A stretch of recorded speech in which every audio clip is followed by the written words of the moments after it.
Good afternoon friends, कैसे हैं आप सब। उम्मीद करता हूं बिल्कुल अच्छे होंगे, बिल्कुल बिंदास होंगे।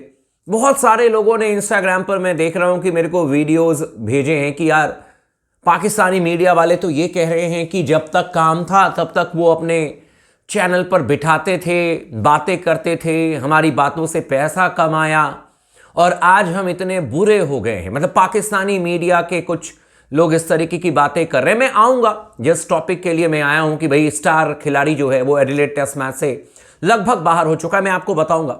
और इंडियन टीम किस तरीके से अभ्यास कर रही है उसके बारे में भी आपको डिटेल इंफॉर्मेशन दूंगा। लेकिन उससे पहले मैं ये जवाब दे दूं, क्योंकि कई सारे लोगों ने कहा कि अभिषेक भाई, क्या आपके चैनल पर कभी पाकिस्तानी जो एक्सपर्ट्स वगैरह हैं, सो कॉल्ड जर्नलिस्ट वगैरह हैं, आपने भी उनको क्या बिठाया हुआ है, क्योंकि वो तो इस तरीके की बातें कर रहे हैं।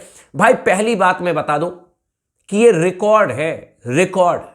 आज तक एक भी Pakistani journalist sports talk channel पर नहीं बैठा है, एक भी जर्नलिस्ट नहीं बैठा है और ना आगे बैठेगा भाई।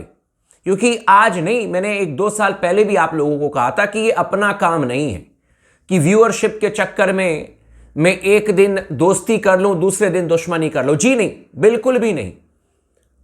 जो भी है यहां पर मैं आपके सामने बैठा हूं, मैं आपके लिए कंटेंट क्रिएट करता हूं। मेरे चैनल पर आज तक ना तो कोई मोहसिन अली बैठा है, ना ही मेरे चैनल पर बीबीएन वाला कोई बैठा है, और ना ही मेरे चैनल पर पाकिस्तान का कोई जर्नलिस्ट बैठा है। ना मैंने कभी उनके साथ में किसी के साथ बैठ करके कोई भी अपने चैनल पर मैंने शो किया, आज तक नहीं किया है। और ये उन्हीं को सुना सकते हैं जो इनके साथ में बैठते थे। और ये बात तो सही है ना, कोई गलत बात वो नहीं कह रहे, बात तो सही है ना कि भाई 4 दिन 5 दिन पहले तक, या ये जो आईसीसी का चैंपियंस ट्रॉफी का मुद्दा हुआ उससे पहले तक तो कई सारे ऐसे हमारे खुद के यूट्यूबर्स हैं जो पत्रकार अपने आप को कहते हैं, जर्नलिस्ट अपने आप को कहते हैं, सो कॉल्ड इतने बड़े बड़े जर्नलिस्ट हैं कि इन्होंने अपने आप को ही सर्टिफिकेट दे दिया कि इनसे बड़ा तो कोई जर्नलिस्ट है ही नहीं। और ये लोग अपने चैनल्स पर बिठाते थे भाई, बिल्कुल बिठाते थे, व्यूअरशिप के चक्कर में अपने आप को बुद्धिजीवी बनाने के लिए, पोज दे दे करके बात करने के लिए ये बिठाते थे। तो अब उनको वो सुनाए, मुझे कोई लेना देना नहीं है, उनको सुनाए, बिल्कुल सुनाना चाहिए। रातों रात आप किसी को अपना दोस्त बना लेते हो, अगले दिन आप उसको दुश्मन कह देते हो। तो ये उन्हीं को सुना रहे हैं जो कि भाई साहब ये काम करते हैं, जो कि पाकिस्तानी एक्सपर्ट्स को बुलाते अपने चैनल पर। और आज देखा कि माहौल गर्म है, आज देख लिया कि भाई जो इंडिया अपने स्टैंड पर खड़ा हुआ है कि हम नहीं जाएंगे पाकिस्तान, तो आज आप इधर की बातें में, इधर के बारे में बातचीत करने लगे। लेकिन स्पोर्ट्स टॉक ने आज तक किसी को नहीं बिठाया है, किसी को नहीं बुलाया, ना किसी को बिठाया है। अब आते हैं भाई जो बात बनी हुई है इस समय, उस पर चर्चा कर लेते हैं। जो स्टार खिलाड़ी जो बाहर हो चुका है उसके बारे में मैं आपको बता देता हूं। लेकिन उससे पहले आप तमाम दोस्तों से रिक्वेस्ट है, चैनल को जरूर सब्सक्राइब कर लीजिएगा अगर आपने अब तक नहीं किया है तो। इस वीडियो को आखिरी तक जरूर देखिएगा ताकि कंप्लीट डिटेल्ड इंफॉर्मेशन मिल जाए। और अपना सपोर्ट, अपना प्यार स्पोर्ट्स टॉक चैनल के साथ में जरूर बना करके रखें, ताकि मैं भी बहुत एक्साइटमेंट होती है, उत्साह होता है, मैं भी आप लोगों के लिए काम करता हूं, अच्छा लगता है मुझे, इसीलिए मैं आप लोगों के लिए वीडियोस भी बनाता हूं। और आप लोग जरूर फीडबैक दीजिएगा, अपना प्यार जरूर दीजिएगा भाई। सबसे पहले मैं आपको बता दूं कि आज अभ्यास भारतीय टीम ने भी किया, आज अभ्यास ऑस्ट्रेलिया का भी चल रहा था। लेकिन स्टीव स्मिथ चोटिल हो गए हैं और गंभीर चोट लगी है, बिल्कुल उसी तरीके से जिस तरीके से शुभमन गिल के अंगूठे में चोट लगी थी पर्थ टेस्ट मैच से ठीक पहले। और तब भी यही खबर आ रही थी कि मे बी शुभ गिल खेलेंगे, मे बी शुभमन गिल खेलेंगे। हम सब ने भी प्रार्थना किया कि हो सकता है शुभमन गिल खेलेंगे, क्योंकि मैंने आपको पहले भी बताया कि शुभमन गिल का जो रिकॉर्ड है ऑस्ट्रेलिया में वो शानदार है। ठीक है, मात्र 3 टेस्ट मैच खेले, उसमें उनकी तो गलती है नहीं, 3 ही टेस्ट मैच खेलने का मौका मिला। युवा है, आगे बहुत सारे मैचेस मिलेंगे, लेकिन 3 टेस्ट मैच में 51 का एवरेज है शुभमन गिल का ऑस्ट्रेलिया में।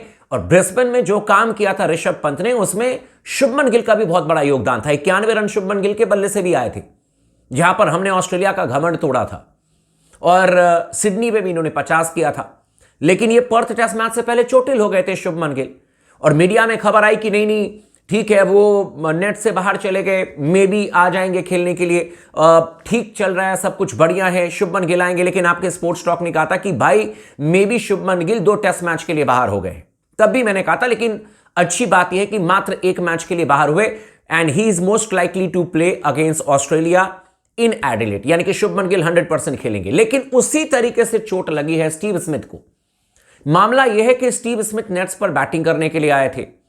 उन्होंने ठीक है अपने तेज गेंदबाजों को खेला, लेकिन थ्रो डाउन स्पेशलिस्ट तो मैं नहीं कहूंगा, क्योंकि मार्नस लबुशेन थ्रो डाउन गेंद फेंक रहे थे। एक आपने देखा होगा डंडे सा होता है, उससे आप गेंद को थ्रो करते हैं, स्पीड उसमें काफी ज्यादा निकलती है, लेकिन उसके लिए मजबूत कंधे भी होने चाहिए। पहले दिन आप करेंगे तो वो स्पीड नहीं निकलेगी, लेकिन जिसके कंधे मजबूत होते हैं वो स्पीड जेन्युइनली निकलती है उसमें। गेंद ने अनइवन बाउंस गेंद में देखा, मतलब कि कहते हैं ना कि असमतल उछाल, यानी कि अचानक ही गुड लेंथ से गेंद उछली, अपने एक हाथ को तो हटाया बल्ले से बल्लेबाज स्टीव स्मिथ ने, लेकिन अंगूठे में जाकर के गेंद लगी है और कहा जा रहा है कि उनकी राइट मतलब कि हैंड के अंगूठे में गेंद लगी है। उसके बाद फिजियोथेरेपिस्ट को बुलाया गया, और कॉमन सी बात है कि अगर बैट्समैन चोटिल होता है और अगर फिजियो आ जाते हैं नेट पर, तो इसका मतलब है कि चोट गंभीर ही है।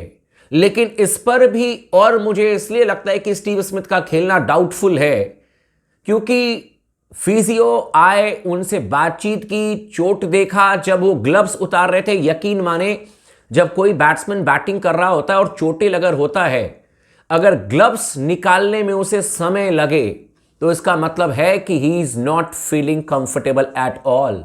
बिल्कुल भी नहीं। मेरे साथ भी हो चुका है, लेकिन मैं फाइन लेग पर फील्डिंग कर रहा था, पोलो मैदान है दिल्ली में, वहां पर मैच चल रहा था डीडीसीए का, मैं कैच लेने के लिए गया ठंड के सीजन में, और भाई साहब फाइन लेग पर मैंने कैच ली, और उसके बाद कैच लेने के बाद में 2-3 कदम आगे बढ़ा होगा कि मेरे फिंगर में, इस उंगली में मेरे को दर्द हुआ। मैंने देखा तो ये अंगूठा यहां पर खिसक करके आ गया था, क्योंकि गेंद इसी पर लगी थी और ये अंगूठा यहां पर खिसका हुआ था। तो आपको दर्द बाद में महसूस होता है, और वो दर्द महसूस किया स्टीव स्मिथ ने। फिर फिजियो ने काफी वक्त लिया और उसके बाद फैसला किया कि भाई इनको अब नेट से बाहर निकाल दो। उसके बाद वो दोबारा ना तो फील्डिंग ड्रिल करने के लिए आए, ना तो दोबारा बैटिंग करने के लिए आए। तो ऑस्ट्रेलिया के लिए तो ये बहुत बड़ा झटका है। हालांकि झटका कहूं या मैं क्या कहूं, हालांकि बड़े बल्लेबाज हैं स्टीव स्मिथ, इसमें कोई शक नहीं, लेकिन 2024 में मैंने आपको कई वीडियोस में बताया कि भाई 24-25 का एवरेज है स्टीव स्मिथ का। इनफैक्ट टॉप ऑर्डर के 6 बल्लेबाजों में से किसी का भी एवरेज 30 के आसपास का नहीं है। मार्नस लबुशेन, स्टीव स्मिथ, इसके अलावा आपके Usman Khawaja, then Mitch Marsh, Travis Head, सबने 6-6 टेस्ट मैच खेले, किसी का भी एवरेज 2024 में इनके 30 के आसपास नहीं है। सब 24, 25, 28 पर लटक रहे हैं। और स्टीव स्मिथ चोटिल हुए हैं, बाहर गए हैं, अगर नहीं खेलते हैं तो फिर ऑस्ट्रेलिया को रिप्लेसमेंट देखना पड़ेगा। लेकिन भारतीय टीम के लिए अच्छी बात यह है कि शुभमन गिल पूरी तरीके से फिट हैं, और शुभमन गिल मुझे लगता है कि धमाल मचाने के लिए भी तैयार हैं। बाकी बैटिंग ऑर्डर को लेकर के जरूर इस समय थोड़ा सा सस्पेंस है। मुझे लगता है कि शुभमन गिल को 3 नंबर पर बैटिंग करना चाहिए, रोहित को 5 नंबर खेलना चाहिए। बहुत सारे एक्सपर्ट्स ये भी कह रहे हैं, जो हमारे मतलब पुराने क्रिकेटर्स हैं, उनका कहना है कि नहीं, रोहित को 3 पर खेलना चाहिए, शुभमन को 5 पर खेलना चाहिए। लेट्स सी मैनेजमेंट क्या फैसला लेती है, लेकिन कम से कम सभी अवेलेबल हैं सिलेक्शन के लिए, ये बहुत बड़ी बात है। और स्टीव स्मिथ का खेलना थोड़ा सा डाउटफुल है ऑस्ट्रेलिया के लिए। बाकी चैनल को सब्सक्राइब कर दीजिएगा, वीडियो को लाइक कर लीजिएगा और लगातार बने रहें स्पोर्ट्स टॉक के साथ में।